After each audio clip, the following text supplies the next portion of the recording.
Mega వారింట పెళ్లి బాజాలు మోగుతున్నాయి. Mega daughter Nagababu కుమార్తె నిహారిక వివాహానికి వారం ముందు నుంచి ప్రీ వెడ్డింగ్ సెలబ్రేషన్స్ మొదలుపెట్టిన మెగా ఫ్యామిలీ ఫుల్గా ఎంజాయ్ చేస్తోంది. మెగా కాంపౌండ్ హీరోలతో పాటుగా మెగా వారసులందరూ నాగబాబు ఇంటికి చేరి ప్రీ వెడ్డింగ్ సెలబ్రేషన్స్లో పాల్గొంటున్నారు. ఇక ఈ వేడుకకు సంబంధించిన ఫోటోలు, వీడియోలు ఎప్పటికప్పుడు సోషల్ మీడియాలో షేర్ చేస్తూ యమ యాక్టివ్గా ఉంది కొత్త పెళ్లి కూతురు నిహారిక. ఈ మేరకు తాజాగా తనను పెళ్లి కూతురుగా ముస్తాబు చేసిన ఫోటో ప్రస్తుతం ఇంట్లో ఉన్న సందడి వాతావరణాన్ని పోస్ట్ చేసింది మెగా డాటర్. అయితే ఈ పెళ్లి కూతురు ఫంక్షన్లో చిరంజీవి చిన్న కూతురు శ్రీజ కళ్యాణ్ ఫ్యామిలీ సందడి చేసింది. భర్త కళ్యాణ్ దేవ్ ఇంకా కూతుర్లు నిహారికతో ఉన్న ఫొటోస్ ఇప్పుడు అభిమానులను తెగ అలరిస్తున్నాయి.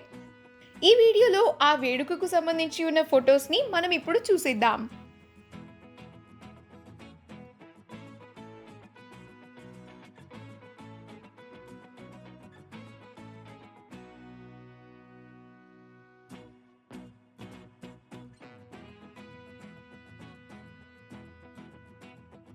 ఈ వీడియో కనుక మీకు నచ్చినట్లయితే మీ అభిప్రాయాన్ని కమెంట్స్ ద్వారా మాకు తెలియజేయండి. మా ఛానల్ని సబ్స్క్రైబ్ చేయడం మర్చిపోకండి.